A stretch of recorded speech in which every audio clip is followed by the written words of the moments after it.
దక్షిణాది వంటకంబు ఓహోహో మాకే విందు. సో వంటలు అంటేనే దక్షిణాది వంటలు అనేది ఇప్పుడు ఆల్రెడీ అంతా ప్రపంచం అంతా నడుస్తుంది. దక్షిణాది వంటల్లోనూ హైదరాబాద్ వంటలకు ఇంకా ప్రత్యేకత బాగున్నది. హైదరాబాదు బిర్యానీ, ఇరానీ ఛాయ్, తెలంగాణ ఫుడ్స్, ఆంధ్ర వంటకాలు, ఇట్లా ప్రపంచవ్యాప్తంగా తెలుగు ఆహారానికి కూడా దక్షిణాది కంటే కూడా తెలుగు ఆహారానికి అంటే దక్షిణాది అంటే సాంబార్ ఇడ్లీకి బ్రహ్మాండమైన అది ఉన్నది పేరు. సో ఇట్లా దక్షిణాది ఫుడ్కు విపరీతమైన డిమాండ్. యుఎస్లో దాదాపు 10,000 భారతీయ రెస్టారెంట్లు, ఒకటి కాదు రెండు కాదు. సో యుఎస్ వాళ్ళు ఆల్రెడీ యుఎస్లో మనం డల్లాస్ అంటే అది మరొక తెలంగాణ కేంద్రంగా చెప్తున్నారు. అట్లా 3-4 రాష్ట్రాలు మొత్తము తెలుగు వాళ్ళతోటి పూర్తిగా అక్కడ నిండిపోయి ఉన్నాయి.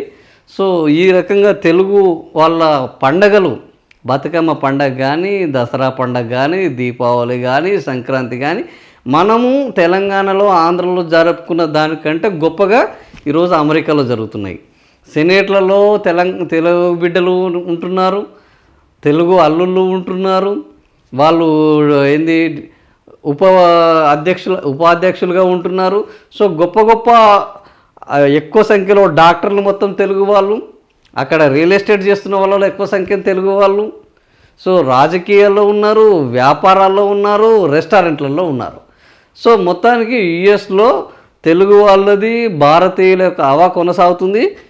దాదాపు 10,000 భారతీయ రెస్టారెంట్లు ఉన్నాయి. వాటిలో 2,000 రెస్టారెంట్లు కాలిఫోర్నియాలో ఉన్నాయి. ఇండియన్ రెస్టారెంట్ల కేంద్రంగా డల్లాస్ మెట్రో.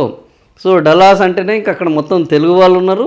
సాఫ్ట్వేర్ ఉద్యోగుల కంటే కొందరు చెఫ్ల జీతమే ఎక్కువగా ఉన్నది. ఈ రకంగా అక్కడ చెఫ్లకు విపరీతమైన డిమాండ్ ఉన్నది. ఎందుకంటే వాళ్ళు మంచి ఆదాయాన్ని పొందుతున్నారు, మంచి ఆహారాన్ని తీసుకోవాలనుకుంటున్నారు.